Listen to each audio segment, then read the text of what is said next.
E aí, meu amigo e minha amiga do universo físico, aqui é o Lucas do Universo Discreto para mais um vídeo e eu estou aqui na volta do Python faz para mim. Talvez vocês notem algumas coisas diferentes, por exemplo, em cima da minha cabeça tem toda uma transição agora, uma animação. Eu não estou mais gravando com o programa que eu usava antes, agora eu estou testando aqui o OBS Studio, né? Eu fiz uns testes com ele pareceu muito bom, porque eu acho que eu comentei isso muito tempo atrás, né? Eu tô sem o monitor que eu costumo usar para tela, né? Para enxergar. Eu tô usando um monitor pequenininho e na hora de gerar esses vídeos eu gero com a resolução de 1920 por 1080. Desliguei o ventilador aqui, acho que talvez ele faça barulho aí, não sei. Mas então eu gravo numa tela pequena, mas na hora de renderizar o vídeo eu renderizo numa resolução muito maior. Então eu estava fazendo uma gambiarra de dar zoom na tela, né, para preencher. Mas não só isso, o programa que eu estava usando antes também estava gerando problemas no áudio, me deixando muito frustrado, e eu percebi que o OBS Studio me atende, parece que me atende muito bem. Então vamos testar ele aí, vamos ver se dá certo.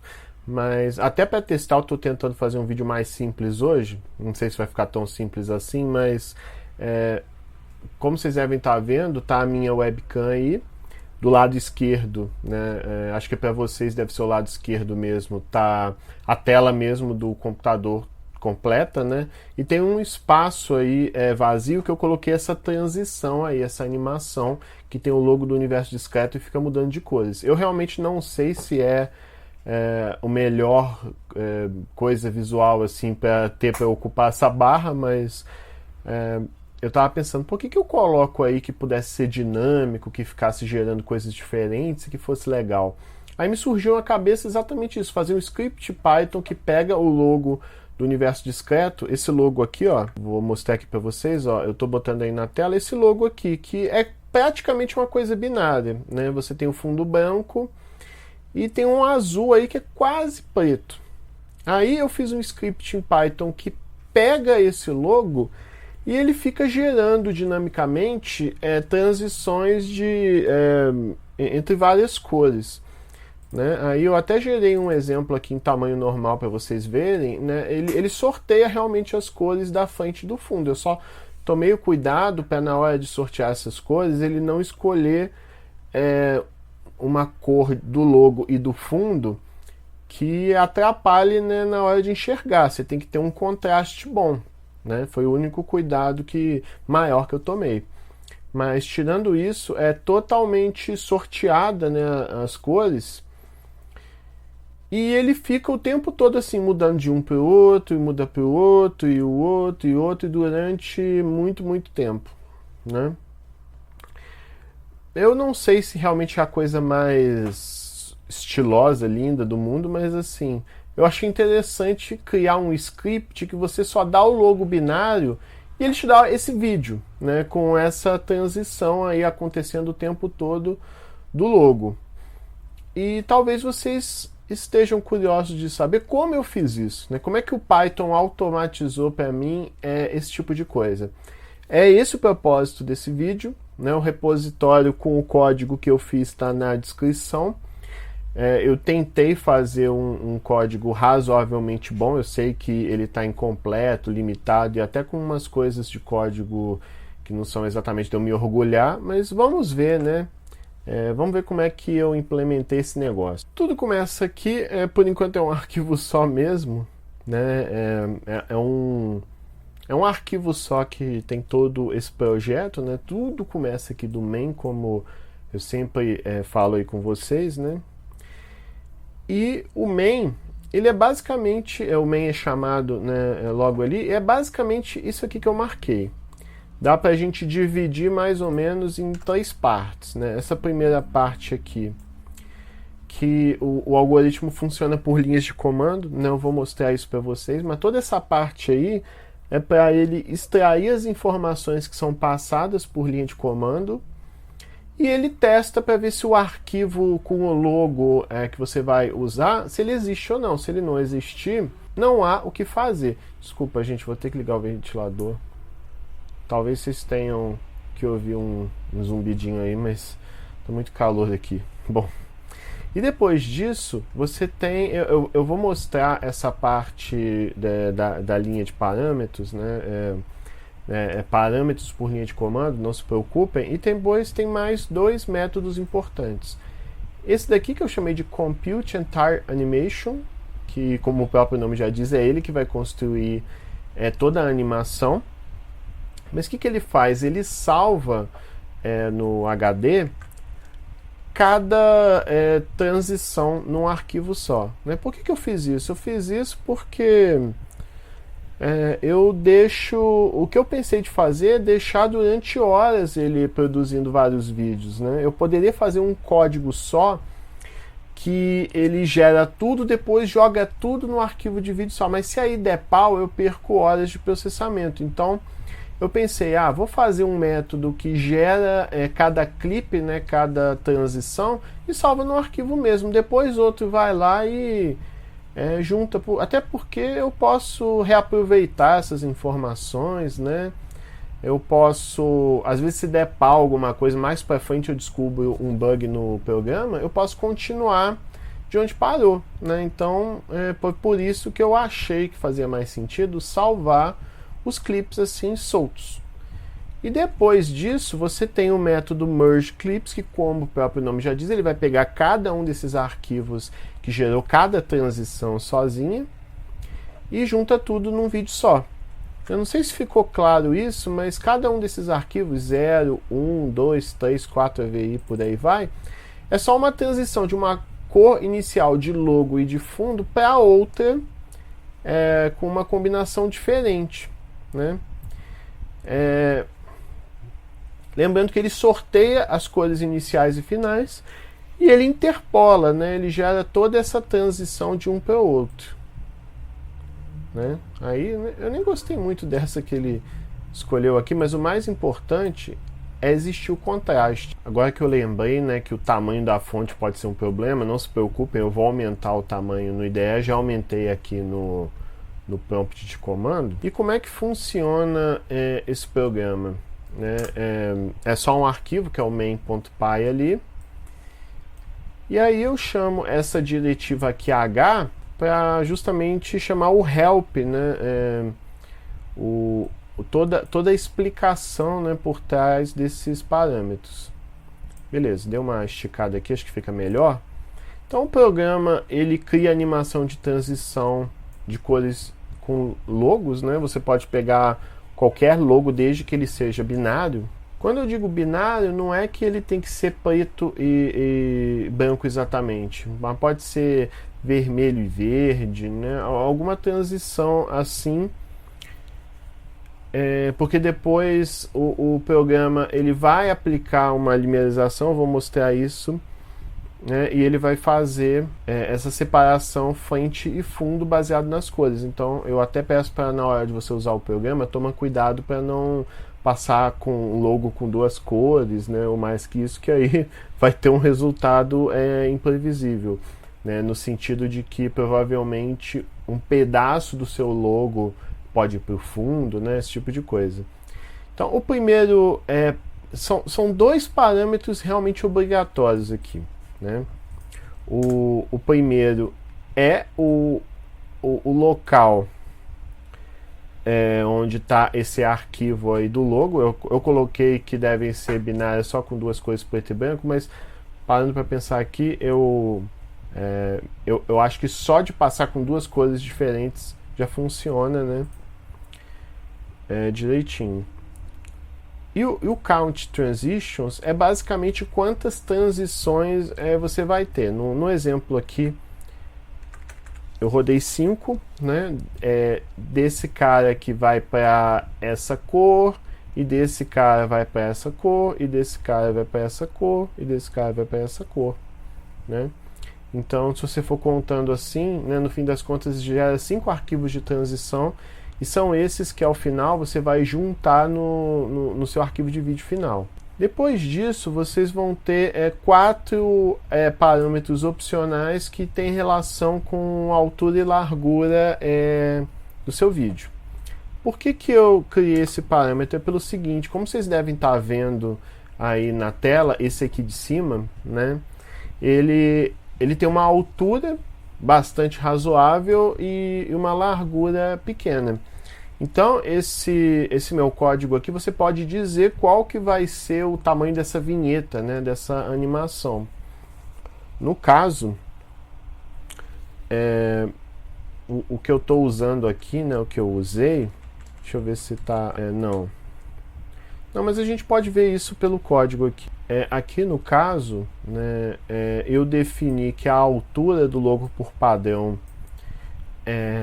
ele vai aumentar a altura 5 vezes, né? Por quê? Porque, igual vocês estão vendo nesse exemplo aqui de cima, o tamanho normal do logo é esse daqui, né? 1366 por 768. Então você tem uma coisa bastante larga e uma altura pequena. Aí eu pego essa altura, que é 768, e multiplico ela por 5 para ficar essa coisa tão alta igual vocês estão vendo aqui em cima, né?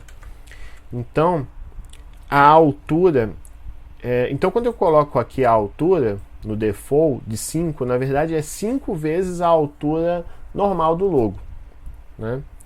E a largura vai ser o tamanho mesmo 1 padrão. E aí, né, igual vocês podem ver aí no terminal, você também, além de você definir qual que vai ser a altura e a largura, a constante que vai definir se você vai dobrar a altura, né, que no caso vai ser 2.0, se você vai triplicar a largura e você vai passar 3.0. Da mesma forma, você também tem como posicionar, né, agora até vi que... tá errado ali o comentário, né? Porque o H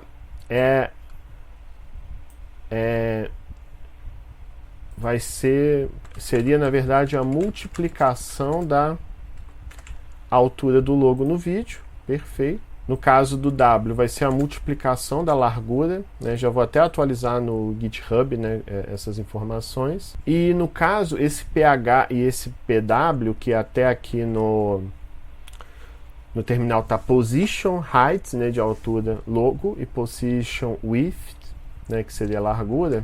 Como vocês devem estar até imaginando aí, se você aumenta a altura, aumenta a largura, você tem que reposicionar o seu logo até para você centralizar ele, né?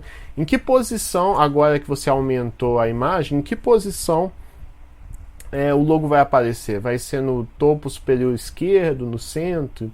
Né? Então esses parâmetros de posição que eu defini aqui embaixo são para isso.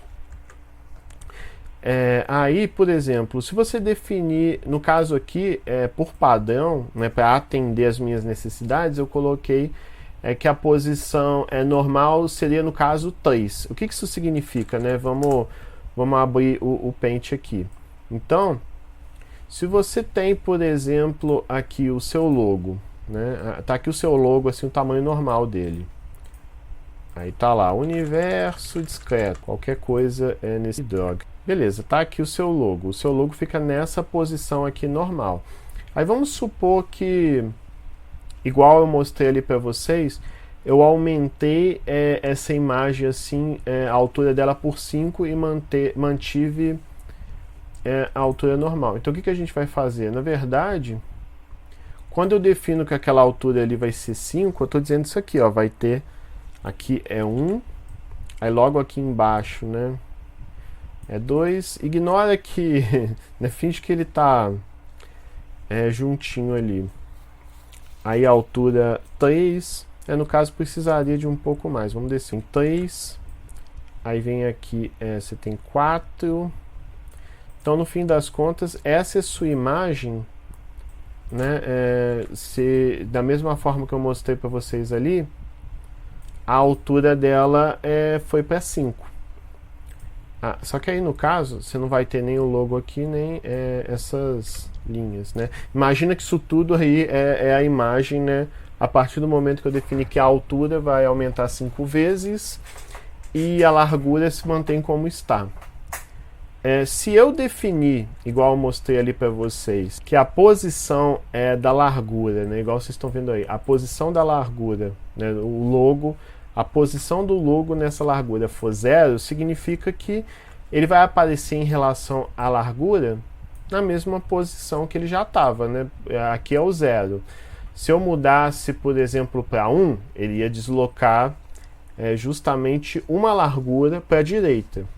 Se você tiver ali posição da largura para 2, aí ele vai deslocar 1, 2 posições, 2 vezes a largura, né, à direita. E por que eu coloquei ali a altura, igual vocês estão vendo aqui, para 3? É pelo seguinte, ele começa aqui. Se eu deixar 0, 0, ele começa ali. Aí, se aquela posição ali da altura for 1, né, se ela for 1, ele desce para cá, 1. Mudou para 2? Desce para cá, Aí, se a posição do logo na altura for 3, que é o que eu defini ali, o logo vai aparecer aqui. Então, realmente é assim que ele gera essa imagem aí. Mas você deve estar falando, pô, Lucas, não era para estar centralizado? Não é melhor você colocar no 2? Poderia. É que, na verdade, na hora de editar e colocar no vídeo, eu mando só esse pedaço. Né? Talvez fizesse mais sentido eu colocar a altura 4 e na posição 2. Poderia ter feito isso. Mas enfim, o que importa é que vocês estão entendendo a ideia, né? Bom, então dito todas essas coisas, se a gente quiser gerar um logo com o tamanho normal e tal, a gente pode deixar o default. Inclusive é o que eu acho que eu vou fazer na hora de botar no GitHub, porque esses parâmetros da forma que eu coloquei me atendem, mas o normal, né, é você fazer essa transição com o logo, né, nos tamanhos normais. Então eu vou deixar um 00, que é o padrão, né? Aí só vou deixar salvo aqui para eu não esquecer que o que me atende aqui é o 5 e aqui o que me atende é o 3. Né? Depois eu vou apagar isso aqui, é só para, enquanto o vídeo está rolando, eu não esquecer. Bom, aí beleza. Aqui é 2, porque não, aqui é menor que 2. Porque ali está olhando se o total de parâmetros, se tem pelo menos 2 parâmetros. Tem que ter 2 parâmetros pelo menos, pois um vai ser o local que o logo está no disco, no computador, e o count transitions é quantas transições eu quero gerar. Tem que ter essas 2 informações, senão o programa não roda. Eu não vou explicar aqui em muitos detalhes essa coisa da linha de comando, pois eu já fiz muitos vídeos explicando essas coisas. Talvez eu vou ver se eu coloco um tutorial aí na descrição que explica como que você programa um parser assim de linha de comando, para você passar a linha de comando, as informações por linha de comando, e o programa receber, que é o que eu acho... inicialmente eu não usava isso, mas eu percebi que é uma das maneiras mais limpas, né, de você passar informação sem deixar as coisas hard-coded, né, tudo jogado assim dentro do código. Então beleza, essa primeira parte é isso. Agora vem a segunda parte mais complicada, que é o Compute Entire Animation. Vamos lá, eu vou tentar explicar realmente como a partir do logo ele gera todas aquelas transições, né? Isso está nesse código aqui, ó, Compute Entire Animation. Tudo começa com essas 2 linhas aqui, que basicamente gera a imagem em preto e branco, e aqui logo embaixo coleta a altura, coleta a altura e largura da imagem preto e branco. Então esse método aqui eu que criei, o getBinaryLogo, que basicamente o que ele faz é o seguinte, ele carrega a imagem em preto e branco. Então aqui ele vai carregar o logo que eu passei por linha, passei por parâmetro aqui, né? E esse 0 é justamente para dizer ao OpenCV que eu vou carregar essa imagem aqui preto e branco. Se você tiver dúvidas em relação ao uso básico do OpenCV, eu vou botar na descrição. Eu estou tentando fazer tipo um curso que ensina ele todo, e acho que lá tem essas coisas aí que pode ajudar, né? Aí aqui, isso daqui eu poderia ter... Aqui eu pego a altura e largura desse logo, eu vou precisar dessa informação. Bom, aí aqui o que acontece? Eu estou redimensionando a imagem pela metade. Isso é uma coisa que também me atende, mas ele meio que está fazendo isso sem o usuário saber. Não, eu vou fazer o seguinte, então, vou apagar isso, que é muito ruim você fazer essas coisas sem o programador, o usuário saber. Mas assim, de qualquer forma, eu recomendo que você, antes de passar para esse código a sua imagem, manda ela num tamanho menor, que senão o processamento vai demorar, né? Aí logo aqui embaixo eu aplico a linearização. O que vem a ser a linearização? Eu ainda vou fazer um vídeo. Na verdade, nos meus vídeos mais antigos já existe um que explica essa coisa da linearização. Acho que eu posso botar na descrição do vídeo também, né? Mas basicamente é uma função, essa função aqui CV2 threshold, que o que ela faz? Ela pega o logo e analisa a imagem da seguinte maneira: qualquer pixel que tiver cor acima de 127 vai virar branco, e todos os pixels que estiverem abaixo de 127 vão se transformar em preto. Pois o IMRead aqui, ele transforma a imagem em tom de cinza, mas isso não significa que os pixels vão virar preto e branco imediatamente. Na verdade, ao invés dele ter o vermelho, verde e azul, que é o RGB, na verdade vai virar tudo tons de cinza, mas pode ser qualquer valor assim de tom de cinza. Lembrando que o 0 é o preto mais forte e o 255 é o branco mais forte. Tudo que tiver no meio é cinza. Por exemplo, o cinza médio exato é o 127. Então eu preciso aplicar isso aqui para a imagem realmente se tornar binária. No caso, a imagem aí que ele vai retornar ou é preto 0 ou é 255 branco, mas não deixa de ser um binário porque são só dois valores possíveis. E aí você retorna essa imagem preto e branco aí lá para o método de volta, né? Vamos voltar para ele aí. Isso. Aí aqui gera um vetor de cores RGB. Na verdade, esse generate RGB array, também não sei se eu fiz a melhor construção possível. É um método que tem internamente um vetor de cores em hexadecimal, mas eu construí ele de um jeito que de 2 em 2 você sempre tem uma combinação boa para fundo e frente, né? O fundo e realmente a parte da frente, que é o logo. Então é por isso que sempre tem um contraste legal, porque eu entreguei combinações de cores que são realmente usadas em logo e que o pessoal recomenda o uso. Então, sempre que ele for sortear um valor aqui, ele também vai pegar ao mesmo tempo o par que está com ele. Né? Como assim? Por exemplo, esses caras aqui é o par 01, esse aqui é o par 23, aí depois você tem o par 45, né? E por aí vai. Você vai sortear qualquer valor aqui dentro. Se você sortear, por exemplo, o 2, ele vai pegar essa cor e automaticamente pega o vizinho também, 3, para pegar o par que combina bem as cores. Se ele sortear um ímpar, por exemplo, sorteou esse aqui, que é 1. Então ele vai pegar 1 e 0. Por quê? Porque a ideia é sempre pegar o par que combina bonitinho, né? Aí depois ele vai pegar esse vetor de cores aí hexadecimal, ele vai chamar uma função que eu criei que pega cada um daqueles valores, converte para RGB e salva num vetor de melhores cores, né, que eu chamei RGB. Aí talvez novamente você esteja pensando, mas Lucas, por que você não criou o vetor logo de cara com os RGBs certos?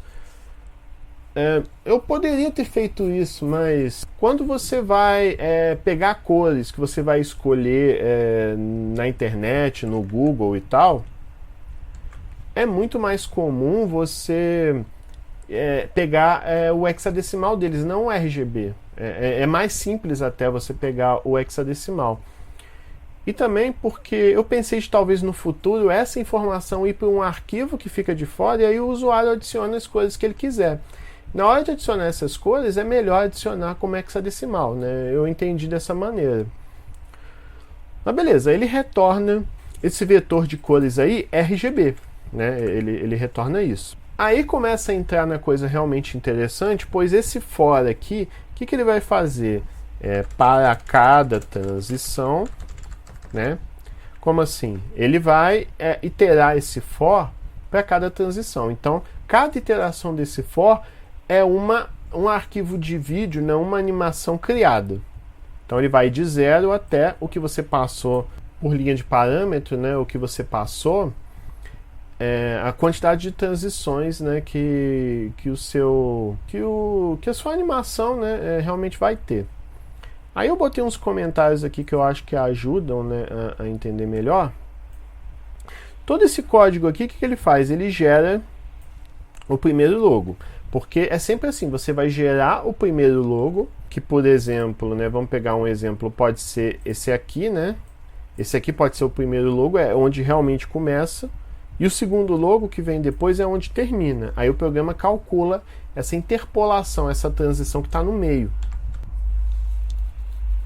Então, esse código aqui é o que vai gerar o primeiro logo. Aí, essa linha aqui, 173, o que ela faz? Né, vou descer aqui.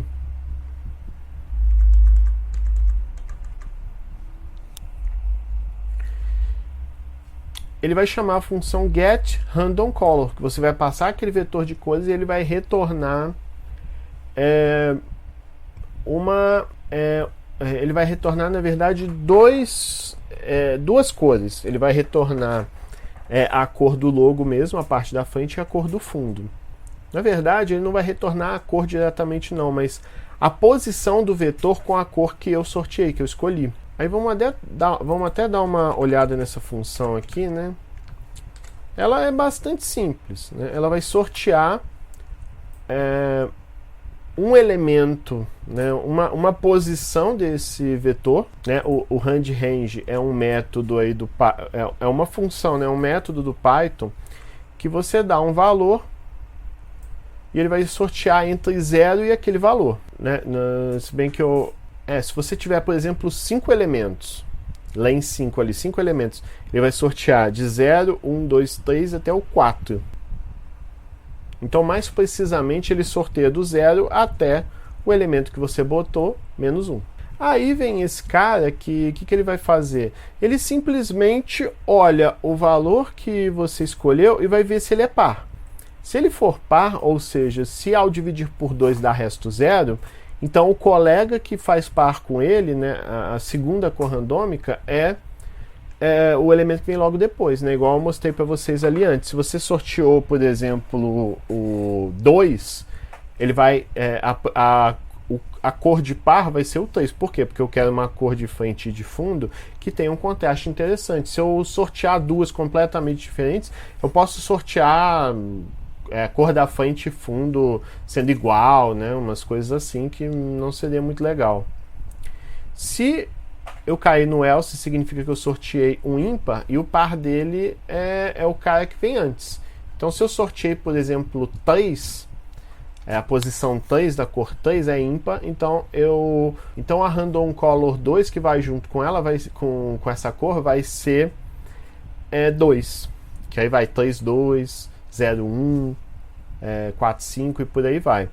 Aí a primeira cor que eu sorteei vai ser a cor da frente e a segunda cor vai ser a cor do fundo, né? Não importa se for 0 a da frente e a 1 de fundo ou a 0 do fundo e 1 para frente. O que importa é que gera um contraste, né? Aí eu acho que fica interessante. Aí o que acontece?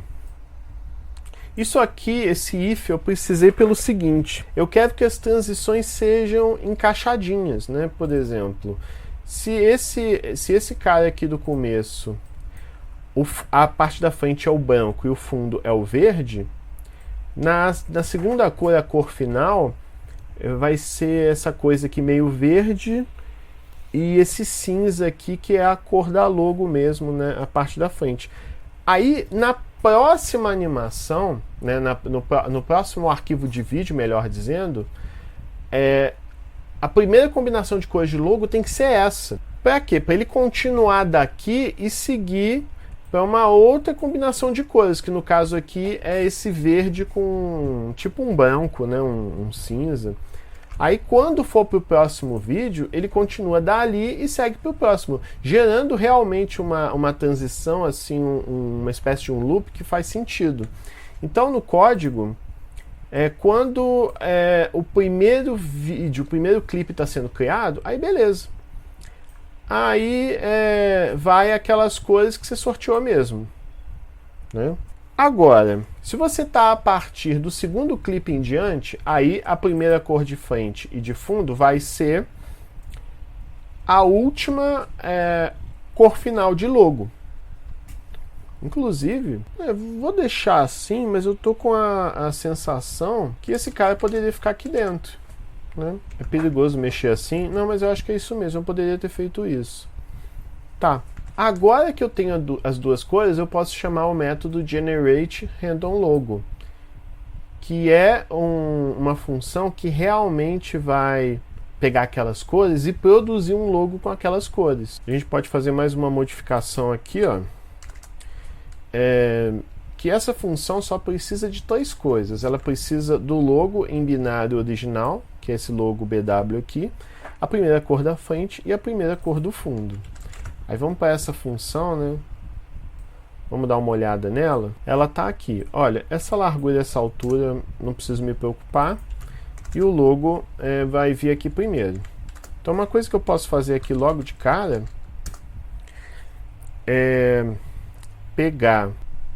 Eu posso pegar a altura e a largura a partir do shape do logo BW. Beleza, né? Com isso acho que resolve. Aí eu produzo uma nova imagem que dessa vez não vai ser binária. Ela vai ter a altura e largura da imagem original, mais 3 canais de cor, né? Vermelho, verde e azul. Lembrando, né, que no OpenCV é sempre azul primeiro, depois verde, depois vermelho. O formato é BGR. E aí você vai ter basicamente um for que vai percorrer toda a imagem binária original. E onde tiver preto, né, lembrando que o logo que eu passei do universo discreto, realmente onde está o logo mesmo, ele vai ficar com tom de preto e o fundo vai ficar branco depois da linearização. Então onde tiver preto, colore na imagem do logo, ou seja, ele vai olhar a imagem do logo preto e branco como se fosse uma máscara. E ele vai ver se naquele pixel tem um ponto preto, então naquela mesma posição no logo image mesmo, você vai ter a cor da frente que a gente sorteou. Caso contrário, então vai ser um pixel branco pertencente ao fundo e ele vai colorir com a cor back. E aí ele vai retornar esse logo, né, aqui. Eu já vou até mudar aqui também, que aqui também vai precisar. Vou tirar isso aqui e beleza. O princípio, aí você vai ter essa imagem aqui que é o primeiro logo mesmo, do início da transição ali da animação, do clipezinho mesmo de vídeo. E o geral, o segundo logo é muito parecido, é a mesma coisa. Você vai sortear as cores e gerar um logo com essas cores. O único cuidado que você tem que ter é não sortear a mesma cor da primeira transição, senão você vai fazer uma transição de preto e branco para preto e branco. Ou seja, você vai fazer uma transição das mesmas cores para as mesmas cores, o que não faz muito sentido. Então eu adicionei esse while aqui que testa.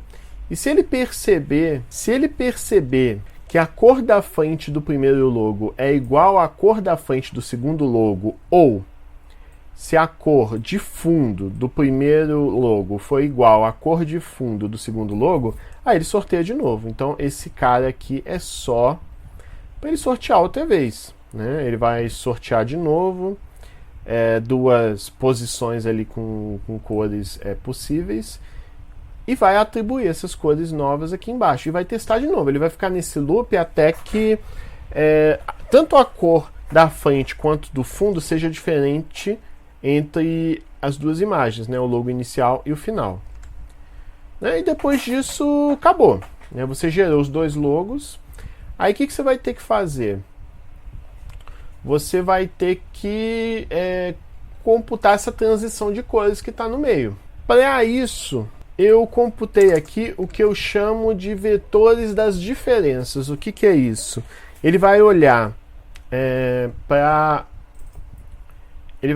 a coordenada azul do front, né? A coordenada azul do logo mesmo, de uma imagem para outra imagem, e vai guardar a diferença. Pegar uma coisa e subtrair pela outra mesmo. Depois, ele vai pegar a cor front, né? A cor da frente da coordenada verde e subtrair pela cor da frente da coordenada verde da segunda imagem. Para quê? Para eu saber qual a diferença de cores, para eu fazer essa interpolação, né? Fazer essa transição. Mas como é que eu calculo essa diferença? Para isso eu uso aquele recurso de funções lambda, que tem no Python, tem no JavaScript, né? Para ser sincero com vocês, é uma coisa que eu não tenho tanto domínio assim, mas nessa situação eu pensei, pô, dá para encaixar uma função lambda aqui. Bom que eu faço também para exercitar, né? Eu usei map também, eu também vou explicar aí o que acontece. Mas vamos concentrar aqui nesse lambda. Esse lambda aqui, pessoal, é basicamente uma função, tá? Esse lambda é uma função que recebe dois parâmetros, um x e um y. E o que ele faz com esse x e com esse y? Subtrai x menos y e pega o absoluto. O absoluto é você retornar o valor sempre positivo. Então, se você calculou x menos y deu 7, o absoluto vai retornar 7 mesmo. Se o x menos y deu 43, menos 43, aliás, menos 43, o absoluto vai retornar 43. Então, o absoluto é como se fosse uma função módulo da matemática, né? Aquelas barrinhas. Só que assim, beleza, eu defini o lambda, mas eu tenho que definir o lambda em cima de alguma coisa. E essa é só a função, eu tenho que aplicar uma lista, um vetor, ou até dois elementos só para esse lambda. Daí para isso eu uso o map. O que o map faz? Basicamente, você passa uma função e a lista ou vetor que vai ser aplicável a essa função. Então, o que eu fiz aqui? Eu passei essa função que eu criei, essa lista das cores da frente e essa lista das cores da frente do outro logo. Aí o map recebe isso. O que ele vai fazer? Ele vai aplicar esses dois caras, cada par desses dois caras, em toda essa função. E guardar num cara que é tipo um dicionário. Na verdade, ele é um map. Eu poderia ter feito um for, e que para cada par desses dois vetores aí, eu guardava essa diferença em outro vetor, mas é que eu quis usar um recurso que é muito usado pelos programadores hoje, que é esse recurso do map. Tem também o reduce, né?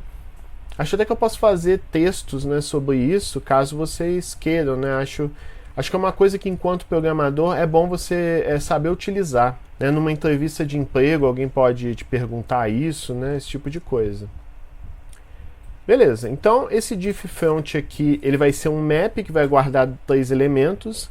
A diferença de cores azul do logo 1 e logo 2. A diferença das cores do logo da cor verde entre logo 1 e logo 2. E por aí vai. Da mesma forma, você vai fazer a mesma operação para as cores de fundo. Você vai pegar o azul do fundo do logo 1 e subtrair pelo azul do fundo do logo 2.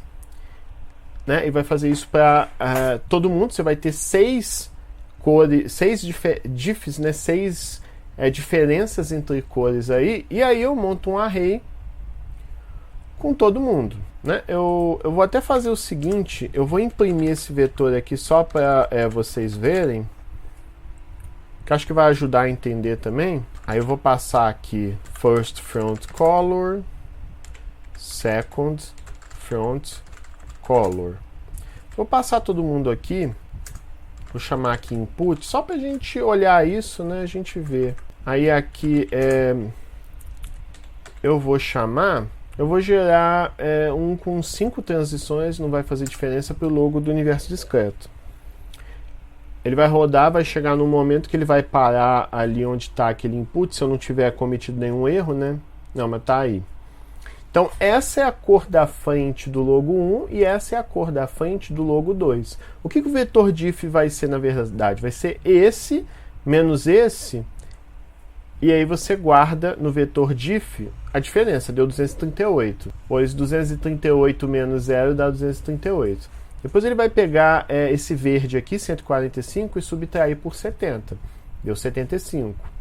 Né? Então, basicamente é isso que o map com a função lambda está fazendo. E depois você monta um array só com todos esses caras. Aí aqui um exemplo que talvez vocês achem interessante. 66 menos 191.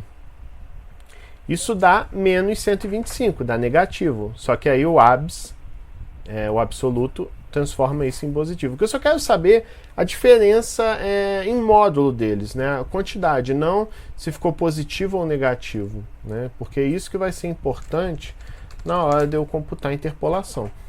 Aí depois disso vem o max índices. O que é isso? Basicamente, eu quero saber qual foi a maior diferença.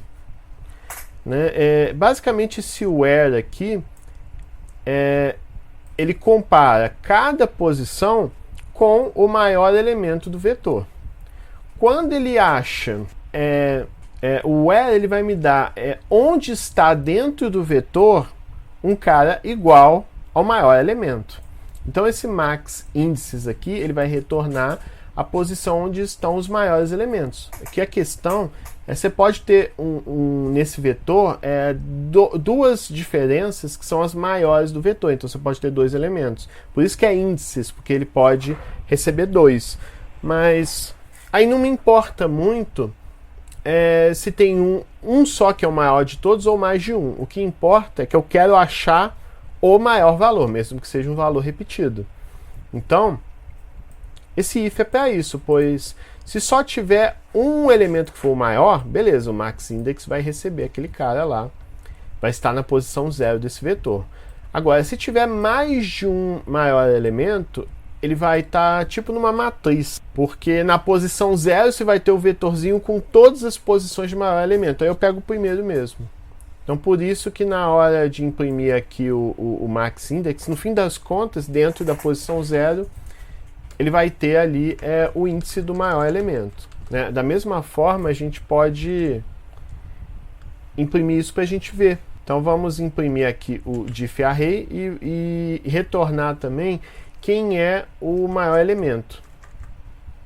Eu fechei o terminal, gente. Ô, tristeza. Bom, vai ser python main.py. Eu vou mandar a imagem do universo discreto mesmo, ud.png. E vou querer 5 transições, apesar de que eu nem vou computar as 5 aqui nessa chamada agora. Tá vendo? Você tem esses caras aqui. O maior elemento é da posição 0, 1, 2, 3. Então aquele max index ele vai retornar a posição dentro do vetor onde está o maior elemento. Eu vou mostrar para vocês para que eu uso isso. Então vou apagar isso aqui.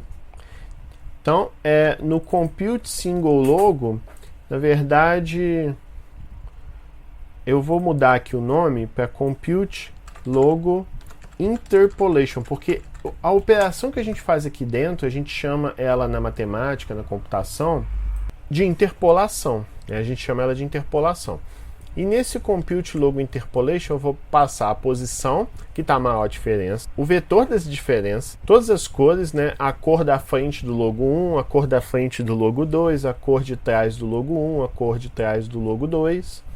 Eu vou passar aquela imagem binária do logo. Eu vou passar também qual que vai ser o nome desse clipezinho que vai ser salvo e também vou passar os argumentos da linha de comando. Essa função ficou gigantesca, né? Talvez tenha um jeito de arrumar ela aí que ela fique melhor, mas beleza, né? Vamos por enquanto Deixa assim.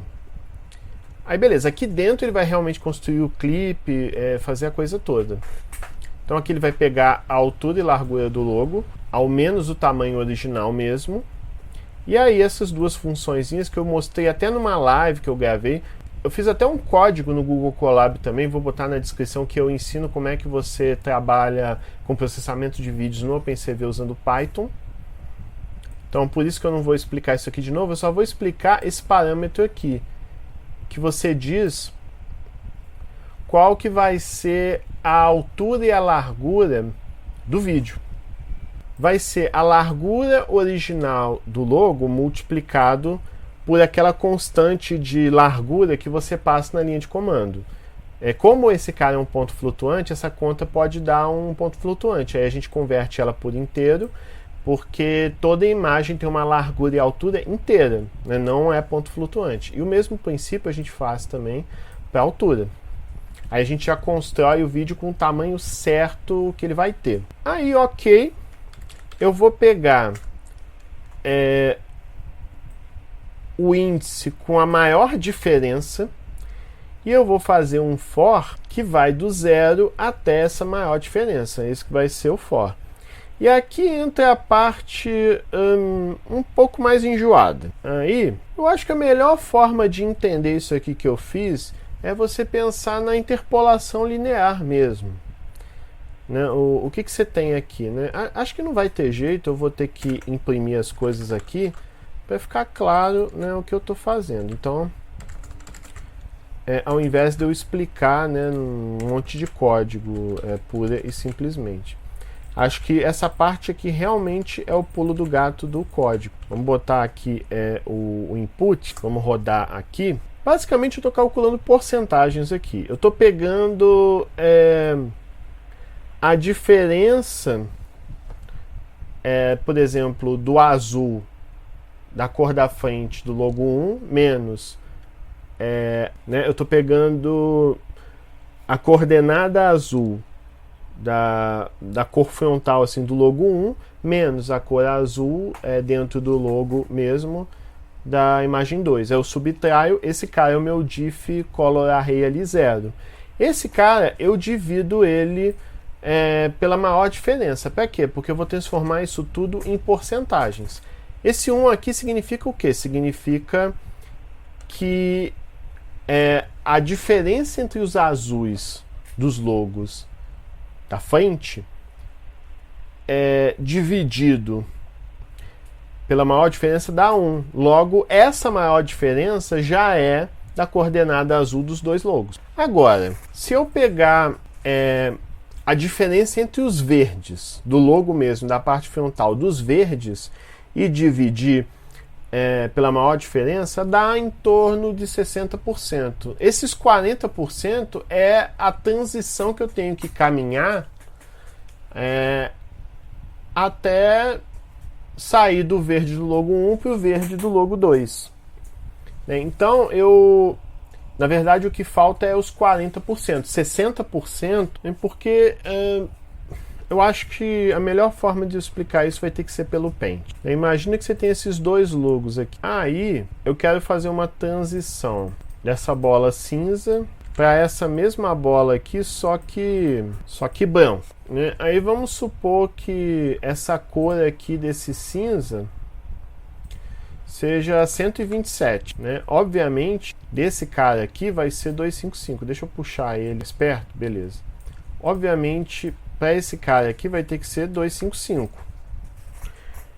E aí, como é que eu posso calcular uma transição entre essas duas cores? Né? Eu posso subtrair essas duas diferenças aqui e eu vou descobrir que a diferença entre eles é 128, por exemplo. Né?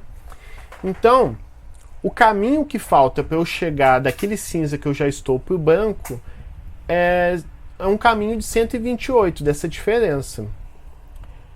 Aí vocês concordam comigo que se eu for subindo, por exemplo, de 2 em 2, aí você tem 127 num frame, aí no próximo 129, depois 131, depois 133, depois 135, por aí vai. Vai chegar um momento que você vai chegar no 255. Eu não sei se é exatamente em cima do 255 ou uma unidade à frente, uma unidade antes, mas o que importa é que você chega em algum momento ou vai passar ele. Se eu não estou enganado, são 64 passos, porque está em 2 em 2, para você chegar lá, até atingir o 255. É mais ou menos isso que eu faço no meu código ali, só que eu faço isso ao mesmo tempo para 6 coordenadas diferentes, vermelho, verde e azul do logo da frente e o vermelho, verde e azul do logo da cor de trás, do fundo. Mas é basicamente isso que eu faço. Só que tem que ser uniforme. Se a diferença for muito grande entre uma cor e outra, ele vai andar mais devagarzinho. Agora, se a diferença, por exemplo, do verde de um para outro for muito pequena, aí provavelmente ele vai dar saltões, né? Porque todo mundo tem que mais ou menos na mesma velocidade, tem que fazer essa transição. Então, basicamente, esse aqui é o ponto inicial, de onde começa a minha interpolação, né, que eu vou fazer. E o que falta é subtrair do 1, que é o total, menos o inicial. Isso vai te dar a posição final da interpolação. Então, por exemplo, da coordenada azul do logo mesmo, da parte da frente da imagem 1, ele vai começar aqui e vai terminar aqui. Aí, por exemplo, da cor do fundo, verde, começa nesse ponto aqui e termina nesse ponto aqui. Beleza, eu sei onde começa, sei onde termina. Agora eu tenho que calcular o t, que para cada iteração do for é a caminhada que você está dando, né? Por exemplo, aqui no pente que eu mostrei para você, eu estou caminhando 129, 131, 133. Isso na interpolação linear é justamente o parâmetro t, né? É como se eu estivesse trabalhando aqui com uma função paramétrica, que eu acho que chama na matemática, porque já tem um tempo isso. E esse current aqui é ele que vai controlar para todo mundo ir andando numa mesma proporção, né? Aí beleza, mas esse cara aqui é o t, é o de quanto em quanto você vai andando. Você precisa calcular em cima desse cara a cor. Aí eu criei esse get intercolor, que ele vai realmente me dar a cor da frente e do fundo a cada passo.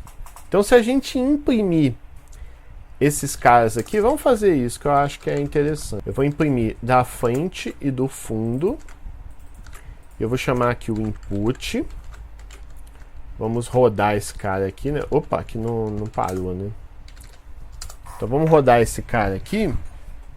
Vamos ver ele caminhando, só para vocês verem, né, como que é interessante esse procedimento. Ó, no primeiro passo, a cor da frente é essa, e a cor do fundo é essa, durante a transição. Aí, à medida que eu aperto Enter, ele vai mostrando as cores mudando. Essa cor da frente está indo na direção até chegar na cor da frente do logo 2, né, do logo final. E a mesma coisa aqui do fundo. Ele começou na cor de fundo do logo 1 e está caminhando na direção da cor do logo 2. Tá vendo? Eles estão... Ó, por exemplo, o B aqui está aumentando, né? 31, 32, 33... O G ele está diminuindo. Por quê? Porque justamente... Às vezes o azul está crescendo e o verde está diminuindo, e parece que o R também está diminuindo aqui na cor da frente. E no caso da cor de fundo, o B está aumentando, o verde está aumentando também muito devagar, como vocês podem ver, e o R também está diminuindo, né? Está diminuindo também um tanto devagar, porque vai depender da diferença entre cada coordenada, né? Se a diferença entre as duas coordenadas da imagem 1 para 2 já é pequena, ele vai andar devagar, porque tem que ser uma coisa constante para todo mundo, para não ter mudanças assim muito abruptas. Depois disso, você vai gerar uma nova imagem. Essa nova imagem vai ser o frame daquela iteração. Nota que ele vai ter o tamanho, né, a largura e a altura do vídeo mesmo, que você definiu ali. Eu já inicializo a imagem toda com a cor de interpolação, né, a cor de transição mesmo do fundo. E eu percorro num for para colorir com a cor de interpolação da frente, né? Acho até que eu poderia ter feito isso aqui, ó. Isso aqui foi besteira, eu não preciso passar coordenada a coordenada, não. Passou tudo de uma vez só, né? Melhor. E esse cara aqui está multiplicando aqui dentro, justamente esse é o cara da posição, para eu deslocar o logo dentro desse vídeo aí que pode ter uma altura e largura maior e menor. Depois disso ele grava cada frame e tal. Depois eu só adiciono mais 10 segundos da cor final para não acabar de terminar a interpolação já mudar para outra cor diferente muito rápido. Então é para ter uma transição suave, né? Você começa nessa cor, aí muda, chega na cor final. Aí fica 10 segundos nessa cor final e aí começa a mudar para outra cor. Então eu só adicionei esse cara aqui só para a transição não ficar tão abrupta. Sempre que terminar, dá uns 10 segundos com a mesma cor, né, para ficar uma coisa mais suave. Né, para ficar uma coisa mais suave. E o Alt Release, ele fecha e gera o vídeo. E aí, só para terminar rapidinho, né, porque eu estou vendo que o vídeo está gigante, tem o Merge Clips. E o que ele vai fazer? Ele vai achar todos os AVI que estão na pasta, vai criar um vetor com cada arquivo AVI que está na pasta. Ele vai usar a MoviePy, que eu já usei naquele vídeo que eu mostrei, é o meu código que edita os vídeos para mim. E o Concatenate Video Clips com o Write Video File vai pegar todos aqueles mini clips e gerar um vídeo final só. Né? Isso eu mostrei também naquele vídeo do código que edita para mim. E beleza, é basicamente isso que o código faz. Acho que só para terminar, eu fechei o terminal de novo, mas só para terminar, vamos fazer o seguinte, vamos gerar rapidinho aqui um exemplo. Vamos gerar aqui um exemplo. Para não ficar muito longo, eu vou fazer com 3 transições, só para vocês verem efetivamente o código rodando. Então, eu esqueci de passar o logo, né, do universo discreto, que é o UD PNG. Deixa eu só limpar a tela, que eu não gosto de rodar. Eu não gosto de rodar com esse monte de erro aí aparecendo. Se mesar aqui, beleza. Acho que agora vai. Aí no caso aparece uma barrazinha de rolagem. Cada barra de rolagem é de uma transição de um logo 1 para um logo 2. Então a gente vai ter 3 barrinhas de rolagem. O chato é que demora aí um pouquinho. Eu sei porque está demorando. Está demorando por conta daquele resize lá que eu apaguei. Vamos fazer o seguinte, então. Vamos cortar aqui. Porque se a imagem for muito grande, aí realmente demora um tempão. Vamos fazer o seguinte. Eu vou pegar esse logo aqui. Eu vou criar uma cópia dele porque eu não queria perder esse que está com tamanho grande. Eu vou diminuir o tamanho dele rapidinho só para a gente ver. Vou botar 25% só para terminar rápido, tá, pessoal? É só para a coisa andar mais rápido. Olha lá, tá vendo aqui que se o logo é muito grande, ele vai fazer aquele for percorrendo cada um dos pixels, aí demora muito. Foi por isso que eu adicionei aquele resize lá que eu apaguei. Mas não faz muito sentido você apagar, assim, você redimensionar a imagem sem nem avisar o usuário, né, que você está fazendo isso. É meio complicado. Então, deixa eu ver um negócio. Não sei se dá para vocês verem. Deve dar aí, né? Ele mostra também o tempo. Quantos frames são, né? Quantas iterações, ele mostra também o tempo que falta para terminar. Aí, tá vendo? 20 segundos mais ou menos. Com aquele tamanho ali que eu coloquei, leva uns 20 segundos para ele terminar a operação. Aí vamos deixar ele rodando aí. E quando terminar, a gente vê como que ficou. Bom, aí depois ele gera o vídeo final mesmo, né? Vamos dar uma olhada como é que ficou esse vídeo final. Ele salva como esse nome aqui, final.mp4. Tá vendo? Ele começa com esse rosa com aquele logo ali branco do universo discreto. Aí ele já tá mudando pro fundo branco e a cor rosa. Basicamente inverteu, né? Que é interessante. Aí ele vai transformando de novo até chegar num azul, um verde, né? Um fundo verde com a cor branca. Depois ele finaliza para um fundo branco com cor azul. São cores completamente sorteadas. Tá certo, gente? É basicamente isso. Eu espero que você tenha gostado desse vídeo. Não deixa de curtir, compartilhar e se inscrever no canal. E eu vejo vocês na próxima. Falou!